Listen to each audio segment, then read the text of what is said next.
தமிழக காங்கிரஸ் கட்சியின் நோட்டீஸுக்கு பதிலளிக்க முடியாது என்றும் டெல்லி தலைமைக்கு மட்டுமே கட்டுப்படுவேன் என்றும் கார்த்தி சிதம்பரம் தெரிவித்துள்ளார். கார்த்தி சிதம்பரத்துடன் நமது செய்தியாளர் அருண் நடத்திய கலந்துரையாடலை இப்போது பார்க்கலாம். தெளிவான விளக்கத்தில் நான் தனிப்பட்ட முறையில் என்னுடைய நண்பர்களுக்கு விருந்து அளித்தேன். அந்த விருந்தின் பொழுது காங்கிரஸ் கட்சியின் சின்னங்களையோ அடையாளங்களையோ நான் பயன்படுத்தவில்லை.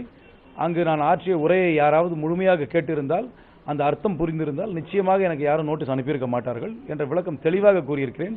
காங்கிரஸ் கட்சியுடைய தலைமைக்கோ கொள்கைகளுக்கோ விரோதமாக நான் எந்த கருத்தையும் நான் சொன்னது கிடையாது. சார், அதாவது அது 200 பேர் கொண்ட கூட்டம், அதனால் அதை அது ஒரு பிரைவேட் பார்ட்டின்னு சொல்ல முடியாதா அப்படின்னு சொல்லியிருக்காங்க. அதை நீங்கள் எப்படி பார்க்குறீங்க? ஒரு தனிப்பட்ட முறையில் கூட்டுகின்ற விருந்திற்கு எத்தனை பேர் வர வேண்டும் என்று ஏதாவது ஒரு லிமிட் இருக்கான்னு நான் என் நண்பர், எனக்கு 200 நண்பர்கள் இருக்கிறார்கள், 200 நண்பர்கள் வந்தார்கள். 200 பேர் வந்ததுனால அது பிரைவேட் மீட்டிங் இல்லைன்னு எப்படி சொல்ல முடியும்? அந்த வாதத்தை என்னால் ஏற்றுக்கொள்ள முடியாது. எனக்கு யாருடனும் பிரச்சனை இல்லை. என்னுடைய கருத்தை நான் ஆழமாக என்னுடைய நண்பரிடம் பதிவு செய்தேன். எனக்கு யாருடனும் பிரச்சனை கிடையாது. சென்னையில் கார்த்தி நடத்திய கூட்டம் பற்றி விளக்கம் அளிக்கப்பட்டால் அகில இந்திய காங்கிரஸ் கமிட்டிக்கு தெரிவிக்கப்படும் என்று தமிழ்நாடு காங்கிரஸ் தலைவர் இளங்கோவன் கூறியுள்ளார். வேண்டுமானாலும் நடத்துவதற்கு நாங்கள் தயாராக இருக்கின்றோம்.